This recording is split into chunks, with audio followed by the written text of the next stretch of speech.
రీసెంట్‌గా ఇండియా నుంచి యూఎస్ఏకి ట్రావెల్ చేస్తున్నప్పుడు ఒక హెచ్-1బీ వీసా మీద వస్తున్నాడతను. అతని యొక్క వీసా అయితే రివోక్ అయింది. అసలు దానికి రీజన్ ఏమని చెప్తున్నారు అనేది ఈ వీడియోలో షేర్ చేద్దాం అనుకుంటున్నా. సో, ఇంకెవరైనా మొదటిసారి మన ఛానెల్‌ని చూస్తున్నట్లయితే తప్పకుండా సబ్స్క్రైబ్ చేసుకొని వీడియోకైతే లైక్ చేయండి. ఎవరికైనా యూజ్ అవుతదనుకుంటే షేర్ చేయండి. లైక్ చేయడం మర్చిపోవద్దు. చాలా ఎక్కువ మందికి రీచ్ అయ్యే ఛాన్సెస్ ఉంటాయి. సబ్స్క్రైబ్ కూడా చేసుకోండి. మనకి ఇంకా 3 డేసే టైం ఉంది 1,00,000కి. ఆఫ్‌కోర్స్ అవ్వదనుకోండి. But okay. Will try. No problem. जरा सोचिए, आप इंडिया से अमेरिका लौटने के लिए एयरपोर्ट पहुंचते हैं, लेकिन फ्लाइट में चढ़ने से पहले ही आपको पता चलता है कि आपका H-1B वीजा कैंसिल कर दिया गया है, बिना किसी नोटिस, बिना किसी ईमेल, बस अचानक। तो यही हुआ है एक H-1B वीजा होल्डर के साथ, जिसने अमेरिका में काम कर रहे हजारों लोगों की टेंशन को और भी ज्यादा बढ़ा दिया है।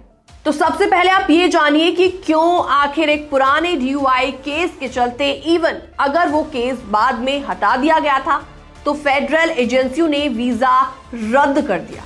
సో, ఇంకా టాపిక్‌లోకెళ్తే ఒకతను హెచ్-1బీ వీసా మీద యూఎస్ఏకి వస్తున్నాడు. అతన్నైతే ఫ్లైట్ ఎక్కనివ్వలేదు. అతని యొక్క వీసా అయితే రివోక్ అయిందని చెప్పారు. అతనికి అంతకంటే ముందు అసలు వీసా రివోక్ అనే మెయిల్ కానీ అలాంటివేవి కూడా రాలేదు. డైరెక్ట్‌గా అతన్నైతే వీసా రివోక్ చేశారు అని చెప్పేసి యాస్ పర్ న్యూస్ ప్రకారం అయితే అలా చెప్తున్నారు. బట్ మేబీ అతనికి మెయిల్ ఏమి రాకపోయి ఉండొచ్చు. అక్కడ సెక్యూరిటీ చెక్ ఉంటది కదా! అక్కడికెళ్ళినప్పుడు మేబీ అతనికి బ్యాక్ ఎండ్ లోపల ఎప్పుడైనా కూడా డీయూఐ అలాంటిది ఏదైనా ఉండి అవ్వచ్చు. సో, అతనికి డీయూఐ కేసు ఒక ఓల్డ్ కేస్ అయితే ఉన్నదంట యూఎస్ఏలో. బేస్డ్ ఆన్ దట్ అతని యొక్క వీసా అయితే రివోక్ అయింది. సో, ఇంకా మెయిల్ ఏమి రాకున్నా కూడా సెక్యూరిటీ చెక్ దగ్గర అక్కడ తెలుస్తది కదా! మన యొక్క బ్యాక్ ఎండ్ లోపల ఏం జరిగుతుంది అండ్ అంటే మన యొక్క రిపోర్ట్స్ రావచ్చు. అండ్ మన యొక్క బ్యాక్ ఎండ్ హిస్టరీ మొత్తం అక్కడ ఉంటది కాబట్టి మేబీ ని బేస్ చేసుకొని వాళ్ళైతే డిపోర్ట్ చేసుంటారు. అండ్ అతని మీదైతే ఒక డీయూఐ కేస్ అయితే ఉన్నది అని చెప్పి. అండ్ అతను ఇది సెకండ్ టైమ్ అంట. అంటే అతనికి డీయూఐ కేస్ ఉంది. Old case. బట్ ఆ తర్వాత జూన్‌లో ఆ టైం లోపల ఒకసారి ఇండియాకెళ్ళేసి వచ్చాడంట. బట్ ఆ టైంలో మాత్రం డిపోర్ట్ ఏమి అవ్వలేదు. బట్ రీసెంట్ టైమ్‌లో ఒక 1 వీక్ బ్యాక్ మాత్రం ఇండియాకెళ్ళేసి వస్తున్నప్పుడు మాత్రం ఇప్పుడు డిపోర్ట్ అయ్యాడంట. బట్ ఆ డీయూఐ కేస్ మాత్రం చాలా ఓల్డ్ కేస్ అంట. సో, ఇంకా అది జరిగిందన్నట్లు నేను చాలా సార్లు చెప్పాను. డీయూఐ అదే డ్రైవింగ్ అండర్ ఇన్‌ఫ్లూయెన్స్ అని చెప్పేసి అది చాలా పెద్ద క్రైమ్ లాగా అన్నట్లు యూఎస్ఏలో. ఐ మీన్ అంటే యూఎస్ఏలో ఉన్న వెంటనే మనల్ని డిపోర్ట్ చేయడం అలాంటివేవి చెయ్యరు. అండ్ వెంటనే కూడా పెద్ద పెద్ద ఫైన్‌లేసి కానియండి, లేకపోతే అప్పుడే పంపించరులేండి గానీ, అదొక హిస్టరీ లాగా మిగిలిపోతదన్నట్లు. అండ్ మన ఇండియాలో ఫర్ ఎగ్జాంపుల్ ఏదైనా ఇలాంటిది ఒక డ్రంక్ అండ్ డ్రైవ్ అలాంటిదుంటే ఫైనేస్తారు. ఆ తర్వాత దాన్ని కొట్టేయడం అలాంటిదుంటది. బట్ యూఎస్ఏలో అప్పుడు ఫైన్ పడినా కానియండి, అలాంటిది ఏది జరిగినా కూడా దాన్ని కొట్టేయడం అనేది ఉండదన్నట్లు. అది మన హిస్టరీలో ఎప్పటికైనా ఉండిపోతూ ఉంటది. సో, అందువల్లనే అలాంటివి చాలా వరకు జాగ్రత్తగా ఉండాలి. And next one recent time లోపల చాలా వరకు వీసాలనేవి రివోక్ అయ్యాయి చాలా మందివి. ఆల్మోస్ట్ ఫ్యాక్ట్స్ ప్రకారం చూస్తే 80,000-95,000 వరకు వీసాలు రివోక్ అయ్యాయి. అవి నాన్ ఇమ్మిగ్రెంట్ వీసాలు. అందులోపల 8,000 వరకు స్టూడెంట్ వీసాలు ఉన్నాయి అని చెప్పి. వీసా రివోక్ అవ్వడం అనేది పెద్ద కొత్తేమి కాదు. నార్మల్‌గా ఈ గవర్నమెంట్ ఉన్న, ఓల్డ్ గవర్నమెంట్ ఉన్నా కూడా ఎప్పుడైనా కూడా ఉన్నదే.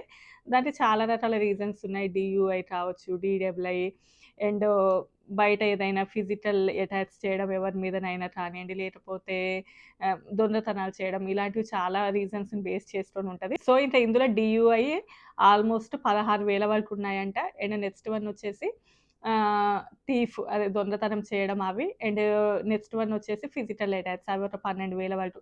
సో, ఇలా అయితే నమోదయ్యాయి అని చెప్పేసి. సో, యూఎస్ఏలో ఇవన్నీ కూడా బ్యాక్ ఎండ్ హిస్టరీ లోపల మిగిలిపోతది. అందుకోసం ఏంటంటే మనం చిన్న చిన్న దొంగతనాలు చేసినా కానియండి, ఈవెన్ ఒక చాక్లెట్ తీసుకున్నా కానియండి, ఏది జరిగినా కూడా ఒక్కసారి మన మీద కేస్ ఏదైనా ఫైల్ అయింది అని అనుకోండి, అది మన హిస్టరీలో ఎప్పుడైనా ఉండిపోతది. అది మనం ఇండియాకి వెళ్ళేసి వచ్చేటప్పుడు అది ఎప్పుడైనా కూడా మనకి ఇబ్బందినే కలిగిస్తది. నేను ఇది ఆల్రెడీ ఒక 2 ఇయర్స్ బ్యాక్ ఒక వీడియోలోనే చెప్పాను. Almost 2 years అయిందప్పుడు.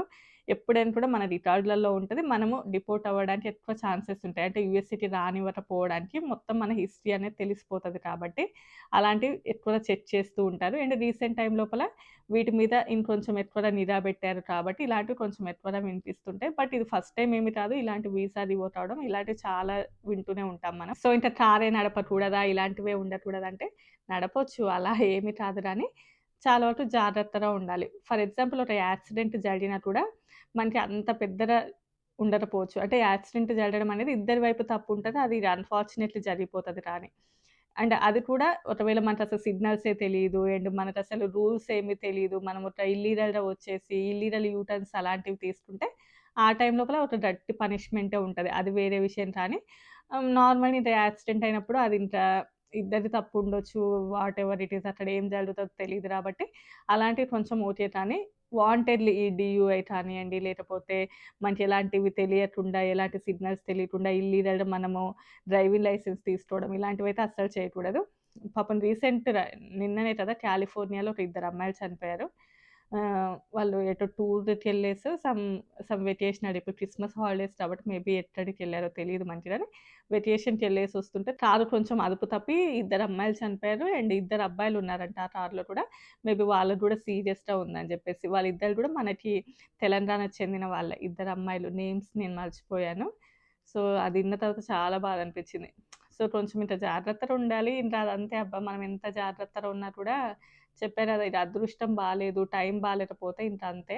సో, బట్ ఇంక మనమైతే కొంచెం జాగ్రత్తగా ఉండాలి ఇంక యూఎస్ఏలో.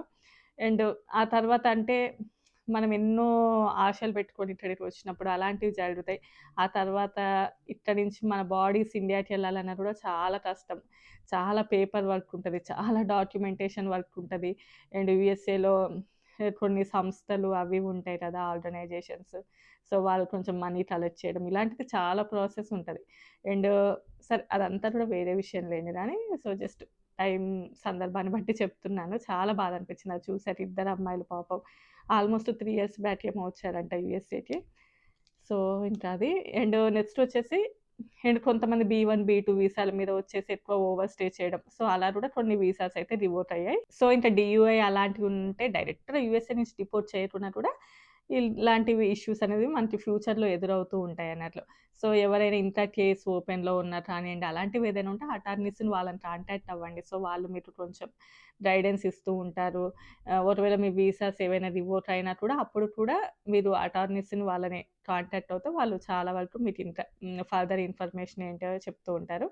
సో, మనం అంటే మన వీసానంతా రివోక్ అయింది అని అనుకోండి, మళ్ళీ మనం న్యూ వీసా తోటి రావాల్సింది ఉంటది యూఎస్ఏకి. ఆల్రెడీ ఆ వీసా తోటి రాలేం. బట్ ఇతనికి అసలు వీసా రివోక్ అయిన మెయిల్ కూడా రాలేదు. బట్ ఆన్ ది స్పాట్‌లోనే మీ వీసా రివోక్ అయిపోయిందని చెప్పారు అనేదైతే న్యూస్ ప్రకారం. అండ్ ఇంకా ఇలాంటి కేసెస్ ఏవైనా ఉన్నాయనుకోండి ఫ్యూచర్‌లో గ్రీన్ కార్డ్ రావడం కానియండి, సిటిజన్‌షిప్ రావడం కానియండి, ఇవి కూడా మనకి చాలా కష్టమైపోతాయి అన్నట్లు. అంటే ఇట్లాంటి బ్యాక్ లోపల ఇలాంటి హిస్టరీ ఏదైనా ఉంది అనుకోండి. సో, అవన్నీ కూడా క్యాలిక్యులేట్ చేస్తారు. ఎందుకంటే ఒక కంట్రీ సిటిజన్‌షిప్ ఇవ్వాలి అన్నప్పుడు అంత ఈజీగా ఇవ్వలేరు కాబట్టి. సో, ఇవన్నీ కూడా ఆ టైంలో కూడా చాలా వరకు ఇబ్బందిని కలిగిస్తాయి. ఏడు యూఎస్ సిటిజన్ అయితే ఏమైనా చేయొచ్చా అంటే వాళ్ళకి కూడా పనిష్మెంట్ ఉంటది. చాలా గట్టి పనిష్మెంటే ఉంటది వాళ్ళకి కూడా దానిని బట్టి. కాకపోతే ఏంటంటే వాళ్ళు యూఎస్ సిటిజన్స్ కాబట్టి ఇంక వాళ్ళేమి చేయలేరు కదా! వాళ్ళని ఇంక వేరే ఏ కంట్రీకి పంపించలేరు. వాళ్ళు యూఎస్ సిటిజన్స్ కాబట్టి. సో, అందుకోసమే ఈ మధ్యన సిటిజన్‌షిప్ ఇవ్వాలి అన్నా కూడా గ్రీన్ కార్డ్‌కైనా కూడా చాలా రూల్స్ చేంజ్ చేస్తున్నారు. అంత ఈజీగా ఎవరికీ సిటిజన్‌షిప్ ఇవ్వట్లేదు. సిటిజన్‌షిప్ లోపల కూడా రూల్స్ అనేవి చేంజ్ అయ్యాయి. నేను ఆల్రెడీ దాని నుంచి కూడా ఫుల్ వీడియో చేశాను కదా! నైబర్‌హుడ్ చెక్ చేయడము అండ్ ఇలాంటివి చాలా కూడా చేంజెస్ తీసుకొనొచ్చారు. And next hit and run cases అవి కూడా యూఎస్ఏలో ఈ మధ్య చాలా ఎక్కువగా వింటున్నాం. అంటే కార్‌కి డాష్ ఇచ్చేసి ఏమన్నా అంటారేమో అని చెప్పేసి పారిపోవడము. అంటే ఐ మీన్ అక్కడి నుంచి వెళ్ళిపోవడం అలాంటివి చేస్తే ఎట్లైనా సీసీ కెమెరాలో అయినా కానియండి, ఎలా అయినా కూడా మీరు పట్టుబడడం గ్యారంటీ. సో, అక్కడ అలాంటివి జరిగినప్పుడు వెంటనే ఆగి మీకు ఎలాగో ఇన్స్యూరెన్స్ ఉంటే ఆ ఇన్స్యూరెన్స్‌ని చూపించి క్లెయిమ్ చేసుకోమనడం అలాంటివి అక్కడితోటే సార్ట్ ఔట్ చేసుకుంటే బెటర్. అవి కూడా ఫ్యూచర్‌లో చాలా ఇబ్బందులు ఎదురవుతాయి. ఆల్రెడీ నేను లాస్ట్ వీడియోలో చెప్పా కదా! మాకు తెలిసిన ఒక స్టూడెంట్ అదే ఆల్రెడీ చెప్పాలేండి గానీ, అతను కూడా ఒక అమెరికన్ వాళ్ళ డాష్ ఇచ్చారు. బట్ అతనేమి వెళ్ళిపోలే అక్కడి నుంచి. వాళ్ళతోటి మాట్లాడిర్రు. బట్ ఆ టైం లోపల ఆవిడ ఏమి పెద్దగా రెస్పాండ్ అవ్వలేదు. పాజిటివ్‌గా రెస్పాండ్ అవ్వలే, నెగెటివ్‌గా రెస్పాండ్ అవ్వలే. వీళ్ళు దెన్ ఓకేలే అంటే ఆవిడ వదిలేసిందేమో అనుకున్నారు. బట్ తర్వాత అతని మీద హిట్ అండ్ రన్ ఫైల్ అయింది. ఇప్పటికి లీగల్‌గా ఇంకా ఇష్యూస్ ఫేస్ చేస్తూనే ఉన్నాడు. స్టూడెంట్ వీసా మీద ఉన్నాడు. సో, ఇలాంటివి చాలా కూడా జరుగుతుంటాయి కాబట్టి మనం అన్ని విధాలుగా కొంచెం టేక్ కేర్ చేయాలి. బట్ ఇంక సందర్భం వచ్చినప్పుడు, టైం వచ్చినప్పుడు ఇంకా అవి ఎలా జరుగుతాయో మనం చెప్పలేము. కొంచెం జాగ్రత్తగా ఉంటే బెటర్ అని చెప్పేసి. సో, ఇంతే అండి ఈ వీడియో. మీకు నచ్చితే లైక్ చేయండి, షేర్ చేయండి, సబ్స్క్రైబ్ చేసుకోండి. By by.